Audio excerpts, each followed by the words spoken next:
Hey guys, David from DECKSTORE here. I want to take a minute and talk about treated lumber. If you're going to build a deck outside, you've got to use treated lumber to make sure that the framing and your railing and your deck boards don't actually rot in the elements when it rains, the sun, things like that. So what happens is a yellow pine board is dried out after it's been milled.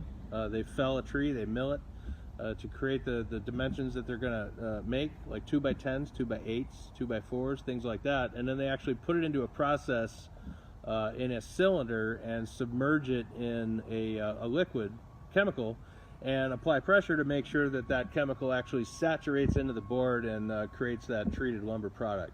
So there are several different chemicals available in treated lumber products today, and we sell just a certain couple of them, the ones that we know that are actually going to work really well. So basically, the long story short, copper is the biggest additive that's used in treated lumber products, and there are some non-metallic treatments out there for above ground use, and then copper is always, in my opinion, the best thing you can use for ground contact, and so I want to touch on that. So what I've got here is a couple of little tags. So if you've ever gone to the store to look for lumber, you'll notice that every piece of treated lumber should have a tag on the bottom of it, or on the side, at the end, usually stapled right on. So what this tag will tell you is the type of chemical that's been used to treat that piece of wood.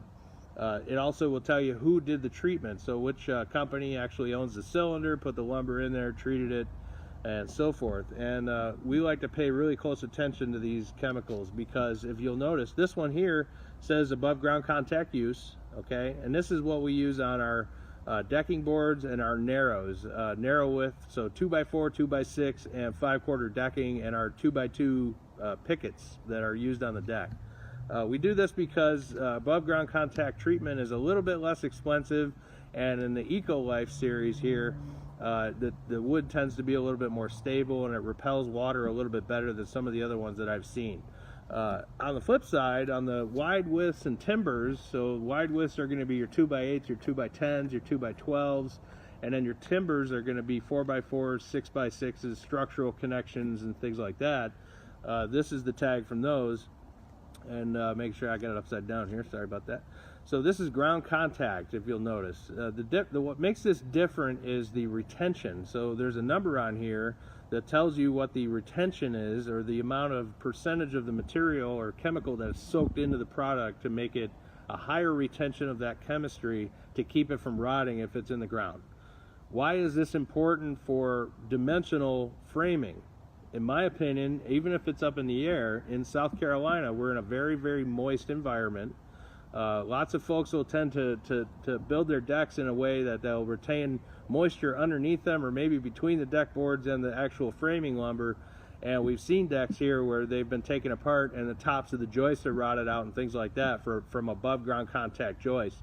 So we really like to sell ground contact rated lumber here at DECKSTORE. The chemistry we like for that is CAC, and if you want to look that up, and I'll provide a link on the posting here so that you can look that up and understand what the differences are in the chemicals. But CAC has been around a real long time. It's real well proven, and it's AWPA certified. That's American Wood Preserving Association. These guys actually spend time testing this stuff to make sure it's going to work. And there's a lot of new treatments out there and chemicals that they haven't approved yet.